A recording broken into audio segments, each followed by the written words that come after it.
भाजपा की सरकार बनाइए।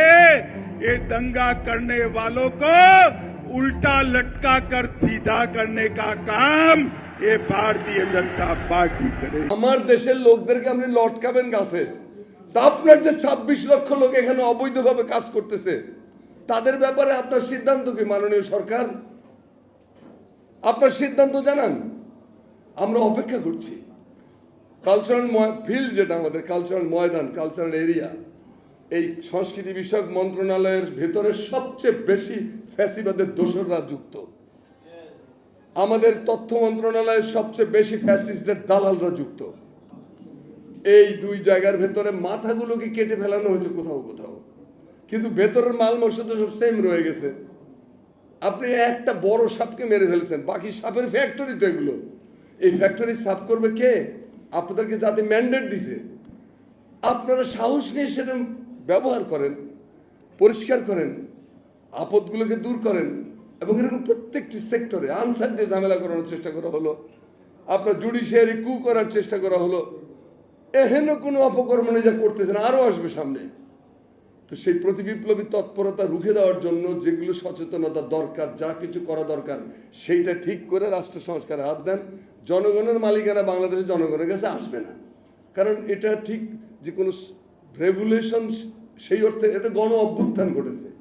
জনগণের মালিকানা জনগণের কাছে আসতে হলে টোটাল রেভুলেশনের দরকার। দরকার একটা মাও সেতুংয়ের, দরকার একটা ফিডেল ক্যাস্ট্রো, এরকম দরকার একটা মাহাথির মোহাম্মদের। হয়তো সেগুলো আসবে একদিন, তারা হয়তো জনগণের কাছে জনগণের রাষ্ট্রটা পৌঁছাই দেবে। তোমার আমি খুব আশাবাদী এবং নিরাশাবাদী দুটোই, কারণ পোর খাওয়া গরু তো ওই যে ঘর পোড়া গরু 71 সালে শিক্ষা পাইছি, সেই শিক্ষার থেকে বুঝি যে সতর্ক না থাকলে সর্বনাশ হবে।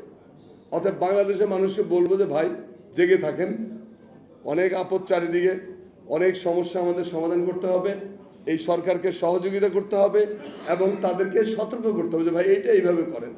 ছাত্রগুলো প্রাণ দিয়েছে, এই প্রাণের এত রক্তপাত যেন বৃথা না যায়, সেই ব্যাপারে সবার সতর্কতা কামনা করি। আর হাসানুজ্জামান চৌধুরী ভাইকে বলবো যে আপনি যে কাজগুলো করেছেন এত বড় একটা কাণ্ড, এটা লঙ্কা কাণ্ড বলা যায়। লেখালেখিতে বাংলাদেশে এই মুহূর্তে কোনো বুদ্ধিজীবী সব দালালি আর দলবাজিতে ব্যস্ত। বুদ্ধিজীবী মানে হলো দালাল, বুদ্ধিজীবী মানে হলো দলবাজ, বুদ্ধিজীবী মানে হলো সুবিধাবাদী, বুদ্ধিজীবী মানে হলো আধিপত্যবাদ সাম্রাজ্যবাদের পদলেহনকারী। এই আধিপত্যবাদ সাম্রাজ্যবাদের পদলেহনকারী একটি দেশে এই পাপিষ্ট বুদ্ধিজীবীদের ভেতরে হাসানুজ্জামান চৌধুরীর মতো দুই একটা মানুষ আছে যারা এই প্রতিযোগিতার নাম লেখায়নি।